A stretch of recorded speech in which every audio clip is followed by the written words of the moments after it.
নমস্কার বন্ধুরা, আমি পিয়ালি। আমার বাংলা ক্লাসে তোমাদের সবাইকে স্বাগত। আজকে আমরা পড়ব ঈশ্বরচন্দ্র বিদ্যাসাগর, যেটি মাইকেল মধুসূদন দত্তের লেখা একটি বিশেষ কবিতা। এই কবিতাটি একটি চতুর্দশপদী কবিতা বলি বা একটি সনেট কবিতা, এবং এই কবিতাটি 1865 সালে রচিত, কিন্তু 1866 সালে এটি প্রকাশিত হয়েছে এবং এটি অমিত্রাক্ষর ছন্দে রচিত। যেটি অমিত্রাক্ষর ছন্দ, যেটি মাইকেল মধুসূদন দত্তের একটি বিশেষ সৃষ্টি সাহিত্যের আঙিনায়, সেই অমিত্রাক্ষর ছন্দেটি রচিত এবং এটি একটি 14 লাইনের কবিতা, অর্থাৎ একটি সনেট কবিতা। এই কবিতাটি পাঠ করার পূর্বে আমাদের বিশেষ কিছু বিষয়বস্তু জেনে রাখা প্রয়োজন। ঈশ্বরচন্দ্র বিদ্যাসাগরের খুবই স্নেহধন্য ছিলেন মাইকেল মধুসূদন দত্ত। মাইকেল মধুসূদন দত্ত আমরা জানি বিদেশি ভাষা শিক্ষার জন্য বা বিদেশি সাহিত্যে পারদর্শী হবার জন্য বিদেশে পাড়ি দিয়েছিলেন এবং সেখানে তিনি বহু অর্থকষ্টে পড়েছেন বহুবার। এবং ঈশ্বরচন্দ্র বিদ্যাসাগর সেই সময় তার পাশে এসে দাঁড়িয়েছিলেন, তাকে প্রতি মাসে কিছু কিছু অর্থ সাহায্য তিনি করেছেন এবং তার অর্থাভাব দূর করেছেন, এবং তিনি যাতে মন দিয়ে কাব্য রচনায় মন দিতে পারেন বা তার বিদেশি শিক্ষা সম্পূর্ণ করতে পারেন সেই দিকে তিনি নজর রেখেছিলেন। তাই ঈশ্বরচন্দ্র বিদ্যাসাগরের প্রতি কৃতজ্ঞতা বশত বা তার এই মহান গুণটি, মানে তিনি যে কত বড় করুণার সাগর ছিলেন বা অন্যকে সাহায্য করার কি পরিমাণে তার মধ্যে একটা বিরাট বড় গুণ ছিল, সেই জিনিসটা তিনি এই কবিতার মধ্যে তুলে ধরতে চেয়েছেন এবং তাকে বিভিন্ন জিনিসের সাথে তুলনা করে তার এই মহৎ গুণটি পাঠকের সামনে তুলে ধরতে চেয়েছেন এবং এই কবিতাটি তাকে তিনি উৎসর্গ করেছেন। এবার আমরা কবিতাটি শুরু করি। বিদ্যাসাগর তুমি বিখ্যাত ভারতে, করুণার সিন্ধু তুমি সেই জানে মনে, দিনের যে বন্ধু উজ্জ্বল জগতে, হেমাদ্রির হেমকান্তি অম্লান কিরণে। তিনি প্রথমেই তাকে বিদ্যাসাগর বলে উল্লেখ করেছেন। আমরা জানি ঈশ্বরচন্দ্র বিদ্যাসাগর ভারতে বিদ্যাসাগর নামেই পরিচিত, কারণ তার অগাধ পাণ্ডিত্য ছিল। করুণার সিন্ধু তুমি, তাকে তিনি এর পাশাপাশি করুণার সিন্ধু বলেছে। সিন্ধু মানে সমুদ্র, অর্থাৎ তিনি করুণারও অবতার ছিলেন। সেই জানে মনে, দিনের বন্ধু, যে দিনের বন্ধু। তিনি বলেছেন যিনি দরিদ্র অর্থাৎ দিন, তিনিই জানেন তিনি কতটা গরিবদের বন্ধু ছিলেন। উজ্জ্বল জগতে, এবং জগতে কতটা উজ্জ্বল তিনি। হেমাদ্রির হেমকান্তি অম্লান কিরণে। হেমাদ্রি মানে হচ্ছে স্বর্ণালী আভাযুক্ত পর্বত।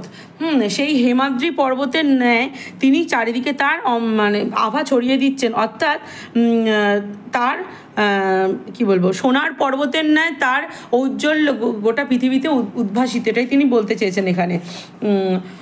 কিন্তু ভাগ্য বলে পেয়ে মহাপর্বতে, যেজন আশ্রয় লয় সুবর্ণ চরণে। তিনি বলছেন যে ব্যক্তি ভীষণ ভাগ্যবান তিনি তার এই মহান পর্বত, অর্থাৎ বিদ্যাসাগর এখানে মহান পর্বতের সঙ্গে তুলনা করেছেন। এই মহান পর্বতের তলায় সে আশ্রয় পায়, যেজন আশ্রয় লয় সুবর্ণ চরণে। তার চরণ হচ্ছে সুবর্ণ, এবং তার সেই সোনালী চরণে যে ব্যক্তি আশ্রয় পায় বা সেই মহান পর্বতের তলায় যিনি আশ্রয় পান, তিনি বোঝেন যেই জন কত গুণ ধরে কত মতে। গিরিশ, অর্থাৎ তিনি বলেছেন গিরিশ হচ্ছে, আমরা জানি গিরিশ আবার পর্বতের সমার্থক শব্দ। তিনি এখানে বলেছেন এই মহান পর্বতের তলায় যারা আশ্রয় পায় তারাই জানেন এই ব্যক্তি বা ঈশ্বরচন্দ্র বিদ্যাসাগর কতটা গুণের অধিকারী এবং তার কত গুণ রয়েছে। কি সেবা তার সে সুখ সদনে, দানে বাড়ি নদীরূপ বিমলা কিঙ্করী, যোগায় অমৃত ফল পরম আদরে। তিনি বলছেন যে তিনি দানে খুবই মুক্তহস্ত এবং তার সুখ সদনে, সদন অর্থাৎ গৃহ, মানে তার ছত্রছায়া যিনি এসছেন তাকে তিনি নদীর মতো বাড়ি, অর্থাৎ বাড়ি নদীরূপী, মানে নদীর মতো স্বচ্ছ জল দান করেছেন। বিমলা কিঙ্করী, দাসীর মতো সেবা করেছেন। কিঙ্করী শব্দের অর্থ হচ্ছে দাসী। যোগায় অমৃত ফল পরম আদরে, এবং তাকে বড় বড় বৃক্ষের ন্যায় ফল দান করে। এই যে বলছে যোগায় অমৃত ফল পরম আদরে, দীর্ঘশির তরুদল। দীর্ঘশির তরুদল মানে হচ্ছে উঁচু গাছ বা বড় গাছ। দাসরূপী ধরি পরিমলে ফুল ফল 10 দিক ভরে। তিনি বলছেন দীর্ঘ তরুর মতো তিনি ফুল ফলে সবাইকে ভরে দেন বা সকলকে ফুল ফল দান করেন, এবং পরিমল তার সুবাসে চারিদিক ভরে যায়। পরিমল মানে হচ্ছে ফুলের সুবাস। দিবসে শীতল শাসী ছায়া বনেশ্বরী। বনেশ্বরী মানে বনের মধ্যে সব থেকে বড় গাছকে বোঝানো হয় বা বৃক্ষশ্রেষ্ঠ যিনি, তাকেই বনেশ্বরী বলা হয়। তো এখানে ঈশ্বরচন্দ্র বিদ্যাসাগরকে সেই শ্রেষ্ঠ বৃক্ষের সাথে তুলনা করা হচ্ছে। তো দিবসে শীতল শাসী ছায়া বনেশ্বরী, নিশায় সুশান্ত নিদ্রা ক্লান্তি দূর করে।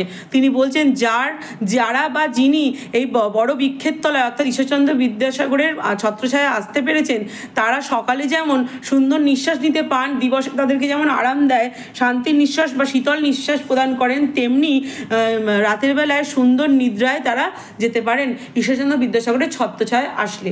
আসলে মাইকেল মধুসূদন দত্ত এই কবিতাটির মধ্যে দিয়ে এটাই বলতে চেয়েছেন, বিদ্যাসাগরকে বিভিন্ন বিশেষণে বিশেষিত করেছেন।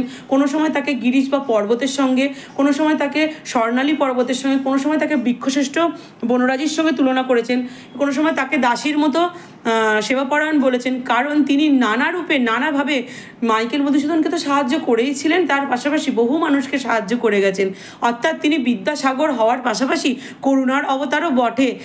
সেই কারণে তার এই বিশেষ গুণটি তাকে ভীষণভাবে আকৃষ্ট করত এবং ব্যক্তিগত জীবনে তিনি যেভাবে উপকৃত হয়েছিলেন ঈশ্বরচন্দ্র বিদ্যাসাগরের কাছ থেকে, সেই কৃতজ্ঞতা থেকেই তিনি এই কবিতাটি বিদ্যাসাগরের উদ্দেশ্যে উৎসর্গ করেছেন। আজকে এই অবধি। যদি আমার পড়ানো তোমাদের ভালো লেগে থাকে তাহলে অবশ্যই আমার চ্যানেলটি সাবস্ক্রাইব করো। ধন্যবাদ।